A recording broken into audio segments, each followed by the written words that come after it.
All right, what's up? This is my next abortion debate with Human Rights for Everybody. Finally, I do another abortion debate. Yeah, thanks, Human Rights for Everybody. You keep coming back at me. You're like the only person who's like argues with me on anything. So here we go. We keep going. So this one, episode 8. This one is abortion as it relates to animals. Okay.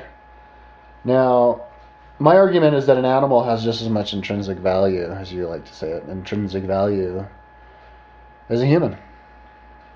Animal soul has just as much intrinsic value as a human soul. So you're saying, once those two cells split, once that happens, it's over. That's a human. You can't kill it. And if you kill that zygote, even if it's like almost microscopic, if you kill it, you're killing a human being, and like that's murder, and that's the same thing as like, or maybe even worse than killing an abortion doctor. But I'm saying that no, that it would be worse to kill an animal, or to not to kill an animal, but to cause animal suffering. I think euthanasia for animals is fine, because one second the animal's there, feeling hungry, and then the next second he's sleeping and dead. They don't feel pain. I don't think when they euthanize those animals, and you got to get the animals off the street. But my point is, suffering is what we need to worry about. Suffering, and not saving some piece of flesh that is going to be a human but isn't a human yet. Now, I know you have an argument called the pixie dust argument for that, and you go, well, if you say that the zygote has a soul, and you kill the zygote, and the soul doesn't care because the soul wasn't even attached to that zygote anyways, it was flying around in space. Well, that's just your phantasmic thinking, and I might as well just say that everybody who has pixie dust sprayed on them gets to live, and everybody who doesn't have pixie dust on them has to die, or everybody who has pixie dust sprinkled on them doesn't have the right to live, or something. And the problem with that is that, well, the people with the pixie dust argument, that's their imagination, and that pixie dust only applies to them. So why should you impose that belief on other people? Well, my argument to you about the pixie dust argument is that I would argue that with you. Only problem is you don't actually believe it, and I actually do believe what I'm telling you about souls and zygotes. So, if you're going to use that argument, is not valid. It's moot. Unless you believe it, and then we can argue it until the end of time. But you don't believe it, so it's not the same thing.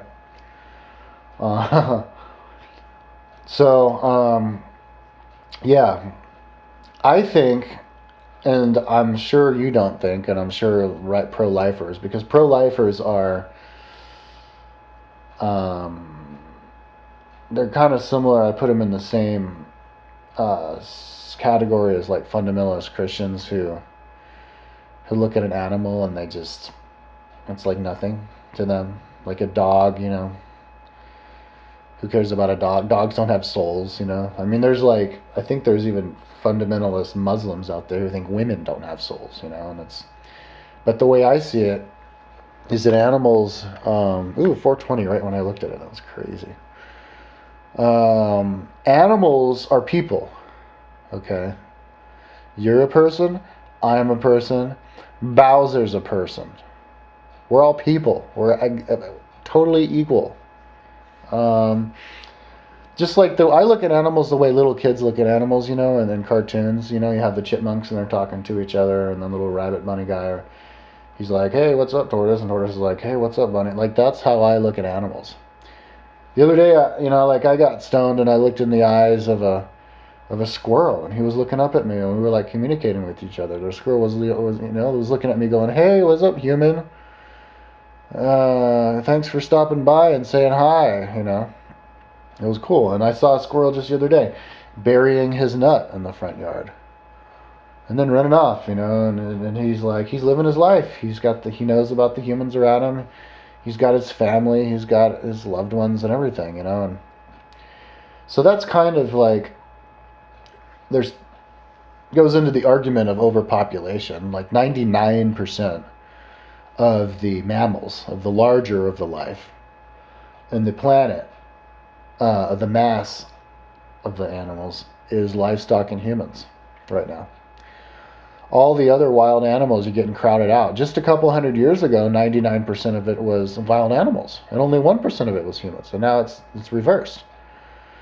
So if you keep not allowing girls to get abortions when they don't want babies, we're contributing to the overpopulation problem, and it is a problem. Overpopulation is a problem.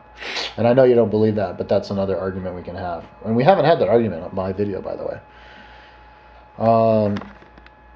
So that's one. But the other one is just suffering. We have control, humans, because we're in this world, flesh and blood, of the suffering in this world. And that's what we should worry about. We should worry about animals on the street. There's animals on the street because we don't have the money and the resources to have neutering and spaying programs, to be able to bring them into our homes and feed them, and that's suffering. These animals are suffering, and they're people. So why would you bring another person into the world if you can't even support animals in the world?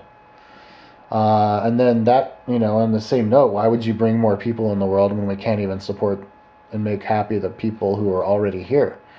Like in Africa, there's too many people who are starving. Why don't we just bring those Africans over to America, those little orphans, and then they get to be the children here? But you're like worried about the suffering of a zygote. Now, there is no suffering. I know somebody sent me a video, and I'll send them a video again, saying that studies have shown that fetuses experience pain when they're getting an abortion. But then somebody else wrote on one of my abortion pages that studies have shown that up until, I think, the 33rd week, the cerebral cortex doesn't develop enough for it to feel any pain. And there is a law, a cutoff point where you can't get an abortion. And I agree with that because, yes, the fetus will feel pain. The fetus does feel the emotions of the mother and have dreams and all that stuff. Even though you're not actually human until you're born. That's what I believe. But I don't know when that cutoff point is. I should Wikipedia abortion. I still haven't done that. I know what that's all about. But so yeah, I do have a question for you, and I really want you to answer me this question here, just so we get straight. And I asked you the question before: should condoms be illegal? Because the Catholic Church does, and you actually disputed me on this, but it's true. The Catholic Church does outlaw condoms because they think that it's murdering humans. That's just how it is. Catholic Church is crazy. Roman Catholic Church. So, but then you go, oh no, that's fine. Masturbation's cool. You're not killing people. Condoms are good. You're not killing people. But answer me this one. Once it's a zygote, okay, barely visible to the human eye, right? The sperm has connected with the egg. They have split into a zygote. If you go in there and you kill that zygote, are you killing a human being? Is that wrong? And if so, and I'm thinking you're probably going to say yes, if so, does it feel pain? Now, I know you're going to say no. You can't be saying yes to that. So, if it doesn't feel pain, why is it wrong? Are you going to go into some argument like, oh, well, it could have been Einstein? Well, that's a whole other video. Anyways, I'm out of time. What do you have to say about that?